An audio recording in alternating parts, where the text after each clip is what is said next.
Hello students, welcome to your favorite online education channel Maths Technique।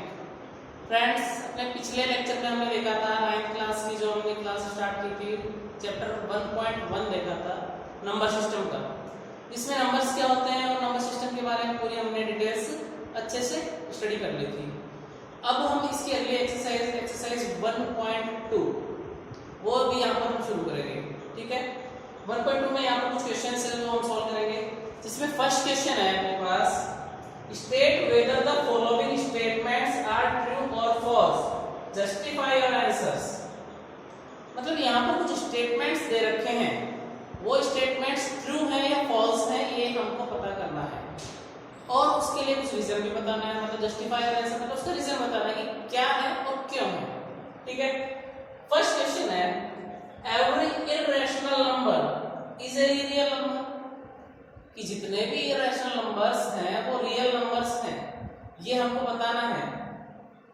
अब irrational numbers क्या होते हैं वो हमें पता चुका था आपको। जो नंबर रैशनल नहीं हो सकते वो क्या होंगे, इरेशनल होंगे। अब जो इरेशनल है वो रियल नंबर भी होते हैं, हमको बताना है। ठीक है, जब हमने यहाँ पर नंबर्स देखे थे, कौन कौन से नंबर्स देखे थे? फर्स्ट देखा था हमने नेचुरल नंबर, सेकंड देखा था हमने होल नंबर,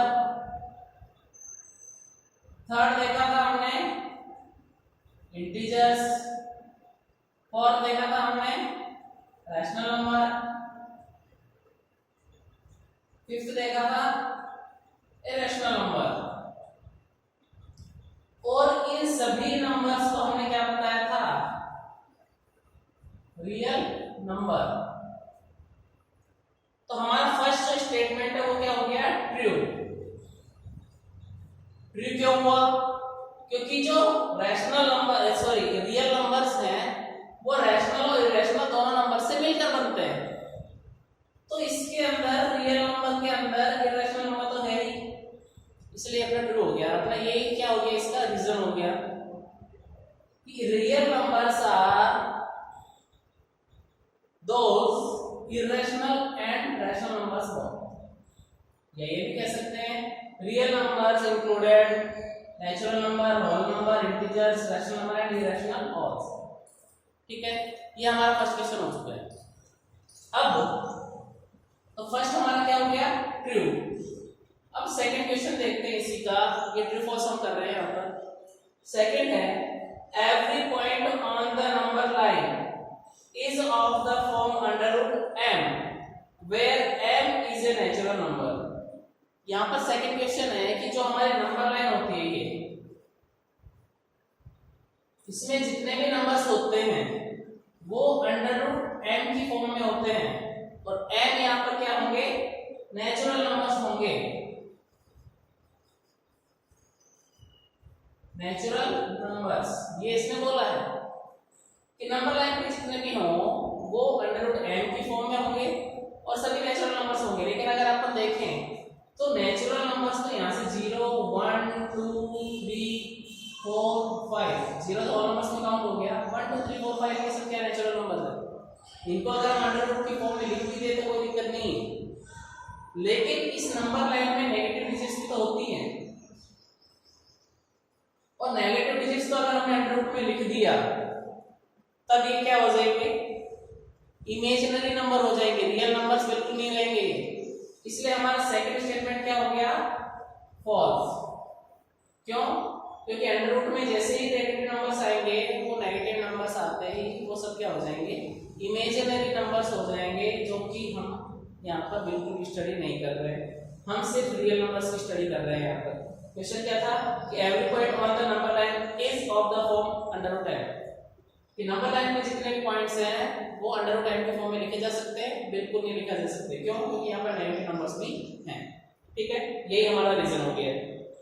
फिर थर्ड है, every real number is an irrational number, कि जितने भी रियल नंबर हैं वो क्या होते हैं?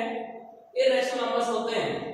एवरी रियल नंबर, जितने भी रियल नंबर वो सब इरेशनल, तो इरेशनल बिल्कुल नहीं होते, ये भी हमारा क्या हो चुका है? फॉल्स। क्योंकि अभी हमने देखा है कि रियल नंबर्स में इरेशनल के साथ में रैशनल नंबर्स भी आते हैं, integers, whole numbers, natural numbers सभी आते हैं। तो ये हमारा थर्ड वाला जो है वो फॉल्स हो चुका है। क्या कि every real number is an irrational number, कि जितने भी रियल नंबर वो सारे इरेशनल नंबर बिल्कुल नहीं होते। क्यों? क्योंकि इसमें रैशनल नंबर्स भी आते हैं। ठीक है, अब इसका थर्ड क्वेश्चन है हमारे पास।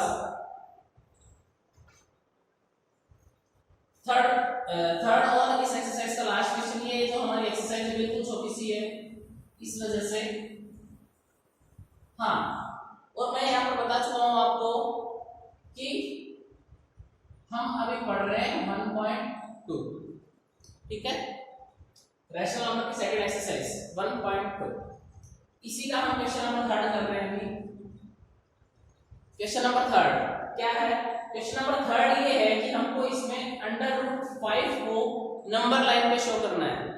अभी तक हमने जितने भी नंबर लाइन बनाई थी पिछली क्लासों में वो सारे क्या थे? कंप्लीट नंबर्स थे, लेकिन ये पूरा कंप्लीट नंबर नहीं है। इसको अगर हम सॉल्व करते हैं तो इसका जो आंसर है पॉइंट्स में आएगा। ठीक है, √5 को अब हम कैसे यहाँ पर नोट करें? अब मान लो हमने ये एक नंबर लाइन बनाई है, यहाँ पर 0 है, यहाँ पर 1 है, यहाँ पर 2 है। अब इस √5 को बनाने के लिए यहाँ पर हम कुछ और भी नंबर्स देखेंगे। कौन से नंबर? √2, √3, उनको यूज करते हुए हम √5 बना सकते हैं। ठीक है, दूसरा मेथड भी है, वो दोनों में यहाँ पर बता दूंगा। पहला तरीका क्या है कि फर्स्ट हम यहाँ 0 से लेकर 1 यूनिट लेंथ ले लेंगे। यूनिट लेंथ मतलब 1 मीटर, सेंटीमीटर, किलोमीटर कुछ भी हो सकता है, लेकिन वो 1 होगा। जैसे अपन नंबर लाइन बनाते हैं तो नंबर लाइन में हम क्या लेते हैं? सेंटीमीटर, तो 1 सेंटीमीटर की लेंथ ले लीजिए। ठीक है, अब यूनिट लेंथ लेने के बाद जो यहाँ पर 1 आया था उसके ऊपर यूनिट लेंथ का ही एक परपेंडिकुलर डाल देंगे। मतलब ये भी 1 सेंटीमीटर हो गया है और ये भी 1 सेंटीमीटर हो गया है। अब अगर यहाँ पर देखें 1 सेंटीमीटर लेंथ खींचने पर जो हमारे पास इसका कॉर्नर आया है उसको हम क्रॉस 0 से मिला दें। ये हमारे पास एक ट्रायंगल बन गया जिसको हम ABC नाम दे सकते हैं यहाँ पर। तो आगे क्या हुआ? इन ट्रायंगल ABC, यहाँ पर ये ट्रायंगल अगर देखें तो एक यहाँ पर क्या है? राइट एंगल है, तो ये राइट एंगल ट्रायंगल बन गया। और राइट एंगल ट्रायंगल में हम पाइथागोरियन थ्योरम्स लगा सकते हैं। पाइथागोरियन थ्योरम्स क्या होती है? उसके लिए हम क्या चाहिए? ये तो हमारा हो गया हाइपोटेनियस, ये हो गया हमारा परपेंडिकुलर, और ये हो गया हमारा बेस। पाइथागोरियन थ्योरम क्या होती है? Hypotenuse square is equal to perpendicular square plus base square. Hypotenuse हमारा क्या है यहाँ पर? AC। तो हाइपोटेनियस ऐसे कैसे कर देते हैं? H। परपेंडिकुलर क्या है हमारा? 1 सेंटीमीटर, 1 सेंटीमीटर का स्क्वायर प्लस बेस हमारा क्या है? बेस भी हमारा 1 सेंटीमीटर है, तो ये भी क्या हो गया? स्क्वायर। अब 1 का स्क्वायर अगर देखें आगे, 1 का स्क्वायर तो यहाँ पर 1 ही होगा, ये 1 का स्क्वायर भी 1 ही होगा, तो ये हाइपोटेनियस स्क्वायर ऐसे कैसे रहेगा? Hypotenuse square is equal to 2। Hypotenuse की वैल्यू अगर निकाले तो यहाँ पे स्क्वायर अगर हट गया तो यहाँ पर क्या हो गया? √। h की वैल्यू यहाँ पर क्या हो गई? √2। मतलब ये जो लाइन है हमारे पास क्रॉस लाइन, ये इसकी वैल्यू क्या हो चुकी है यहाँ पर? √2। सपोज हमको √2 को नंबर लाइन के ऊपर शो करना होता तो हम यहां से पॉइंट A से यहां का एक आर्क लेते और उसी आर्क के बराबर यहां पर एक आर्क लेते और वही हमारा पॉइंट क्या हो जाता?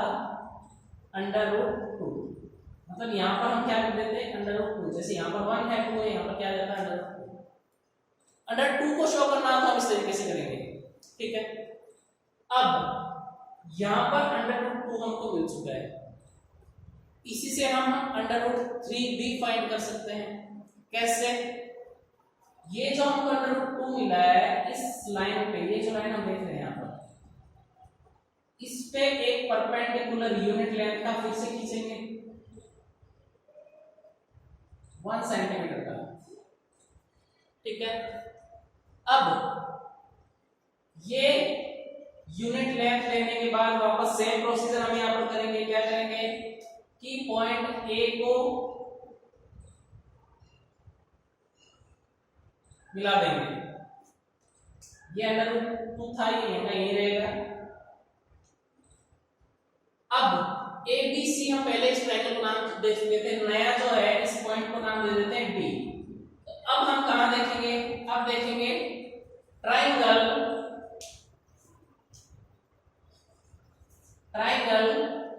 ACD। ट्रायंगल ACD में देखेंगे, क्या देखेंगे, वही hypotenuse square is equal to base square plus perpendicular square. यहां पर ये हाइपोटेनस है, ये परपेंडिकुलर है और ये बेस है। बेस स्क्वायर हाइपोटेनस स्क्वायर कैसे कैसे, बेस स्क्वायर, बेस कितना √2, तो √2 का स्क्वायर प्लस परपेंडिकुलर कितना है 1, तो 1 का स्क्वायर आ जाएगा। ठीक है, अब √2 का अगर स्क्वायर करेंगे तो सिर्फ 2 रहेगा, 1 का स्क्वायर करेंगे तो 1 आ जाएगा। हाइपोटेनस स्क्वायर यहाँ पर क्या हो गया, 2 + 1 3, और हाइपोटेनस की वैल्यू निकालें तो √3। मतलब ये यहाँ पर जो हमारे पास हाइपोटेनस था, ये अब हमारे पास कितना हो गया, √3। अब सेम प्रोसीजर जैसा यहाँ पर किया था कि यहाँ से बी पॉइंट का एक आर्क लेंगे और उसी आर्क के बराबर यहाँ पर नंबर लाइन पे एक आर्क लेंगे, तो वही हमारा क्या हो जाएगा, √3। ठीक है, तो √2 को कैसे ड्रॉ करना है, √3 को कैसे ड्रॉ करना है, ये मैंने बता दिया है। अब हम √5 को कैसे ड्रॉ करेंगे वो हम यहाँ पर देखते हैं। इसलिए थोड़ा सा यहाँ पर ये पॉइंट सीरीज कर देता हूँ जो मैंने एक्स्ट्रा यहाँ पर बनाए थे √4 3 वाले।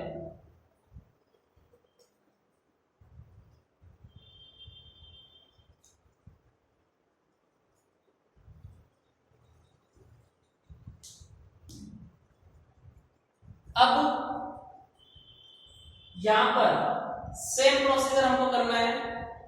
√3 हमारे पास आ चुका है, √2 हमारे पास आ चुका है, तो √2 के लेंथ का इस यहां से हम परपेंडिकुलर यहां डालेंगे। यहां से √2 लेंथ का परपेंडिकुलर इस लेंथ पे डालेंगे। ये लेंथ कितनी हो गई, √2। अब वही सेम प्रोसीजर यहां से यहां इस पॉइंट को मिला देंगे। तो अब जो नया पॉइंट है वो हमारे पास क्या आ गया, डी हमारे पास आ चुका था, तो ये क्या हो गया, ई, और अब हमारे पास ये हो गया हाइपोटेनस। सेम प्रोसीजर में क्या करेंगे हम, वही in triangle ABE, triangle AD में क्या करेंगे, hypotenuse square is equal to base square plus perpendicular square. अब इसमें क्या करेंगे, हाइपोटेनस तो हाइपोटेनस ही रह जाएगा हमारे पास, बेस अब हमारा हो जाएगा √3, और ये जो 2 है ये क्या हो जाएगा, परपेंडिकुलर, तो √3 का स्क्वायर प्लस √2 का स्क्वायर। ठीक है, यहाँ पर थोड़ा आपको दिख नहीं रहा होगा, तो मैं ये थोड़ा इरेज करके इधर बना देता हूं। In triangle ADE, triangle ADE में hypotenuse square is equal to base square plus perpendicular square. तो बेस यहाँ पर क्या है, बेस हो गया हमारा √3, तो 3 का स्क्वायर प्लस परपेंडिकुलर कितना है, √2, तो √2 का स्क्वायर हो चुका है। ठीक है, अब hypotenuse square is equal to √3 का स्क्वायर क्या हो गया 3, √2 का स्क्वायर क्या हो गया 2, तो hypotenuse square is equal to 5 और हाइपोटेनस इज इक्वल टू √5। तो अब ये जो नई लेंथ आएगी यहाँ पर हमारे पास, ये क्या आ जाएगी, √5। अब वही सेम प्रोसीजर, इसका यहाँ पर आर्क लेंगे और इस आर्क के बराबर यहाँ पर एक लाइन खींच देंगे जो इसको शो करेगी √5।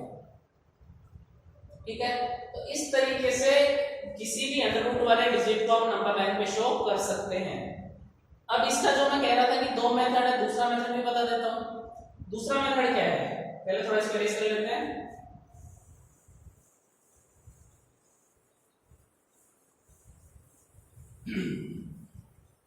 भाई √5 बनाना है तो अपने ऊपर अपन कैसे बनाते हैं, ठीक है।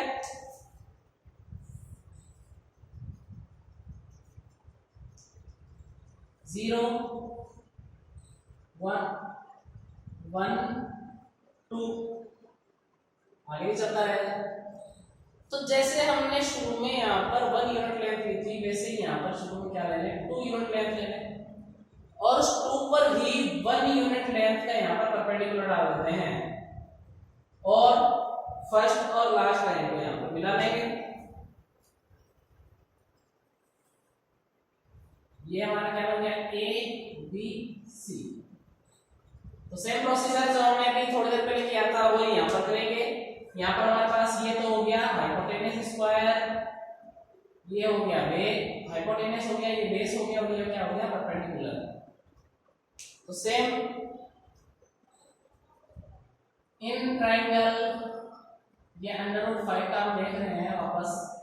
इन triangle ABC hypotenuse square is equal to base square plus perpendicular square. तो hypotenuse square is equal to base कितना है, 2 का स्क्वायर प्लस परपेंडिकुलर कितना है, 1 का स्क्वायर, 2 का स्क्वायर 4 प्लस 1 का स्क्वायर 1। तो hypotenuse square is equal to 5। तो हाइपोटेनस इज इक्वल टू √5। तो इस तरीके से भी हम √5 को यहाँ पर शो कर सकते हैं, ठीक है। तो ये हमारी एक्सरसाइज 1.2 थी रैशनल नंबर की 9th क्लास के लिए। ये हम अपना एनसीईआरटी सिलेबस के अकॉर्डिंग सॉल्व कर रहे हैं। 1.2 यहाँ पर हो चुकी है अपने पास। अगले लेक्चर में हम 1.3 लेकर आएंगे और उसमें बहुत ही अच्छे इंटरेस्टिंग क्वेश्चन सॉल्व करेंगे, ठीक है। तो आगे के वीडियोस देखने के लिए हमारे साथ कंटिन्यू बने रहिए। ज्यादा से ज्यादा हमारे चैनल को सब्सक्राइब कीजिए, लाइक कीजिए, शेयर कीजिए, ठीक है फ्रेंड्स। Thank you.